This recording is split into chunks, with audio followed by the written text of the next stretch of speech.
Episode में तो इस पे आएंगे, लेकिन उड़ीसा का खाना बहुत कम रिप्रेजेंटेड है।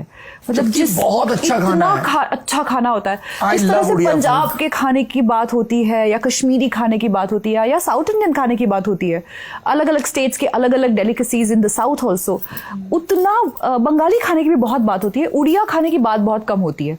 पर इतना सुंदर, और राकेश बेहरा मेरी दोस्त का नाम है, उसकी माँ संध्या रानी बेहरा जी, अगर आप ये कभी देखें तो मैं आपको पता नहीं कितनी बार ये बताना चाहती हूँ कि आपके हाथ का खाना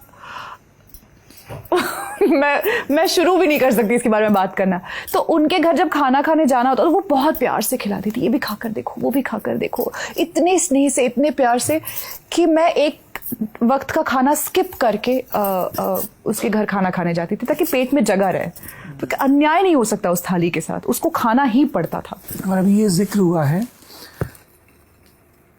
उड़ीसा, और उड़ीसा के लोग मुझे इतने पसंद आ रहे हैं। मैं पिछले कुछ वर्षों से एक्सप्लोर कर रहा हूँ, इतने प्रेम से विनयता के साथ आपको खिलाएंगे, जिमाएंगे, अद्भुत है।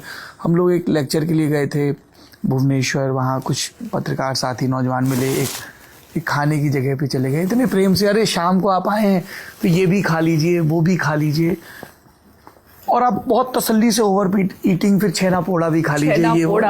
छेना पोड़ा में मेरी साजिश ये रहती है कि वो जो थोड़ा सा ब्राउन वाला पार्ट होता है ना, बहुत मजेदार, द बर्न पार्ट लिटिल, उसको थोड़ा सा काट के खा लो, और वो सफेद वाला लोगों को बांटो। तो मैं छेना पोड़ा में हमेशा ही ब्राउन वाला पार्ट चोरी कर लेती हूँ।